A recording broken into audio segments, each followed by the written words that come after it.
கன்னியாகுமரி அருகே போக்கிலியை காவல்துறையினர் துப்பாக்கியால் சுட்டுப் பிடித்தனர்.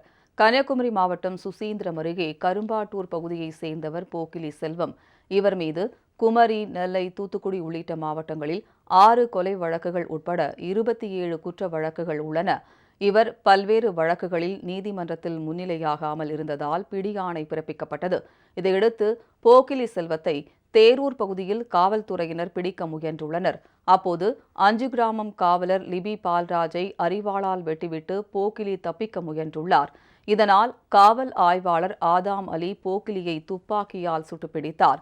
தாக்குதலில் காயமடைந்த காவலர் லிபின் பால்ராஜ், போக்கிலி செல்வம் ஆகியோர் ஆசாரிப்பள்ளம் அரசு மருத்துவமனையில் அனுமதிக்கப்பட்டுள்ளனர். இந்நிகழ்வு அப்பகுதியில் பரபரப்பை ஏற்படுத்தியுள்ளது.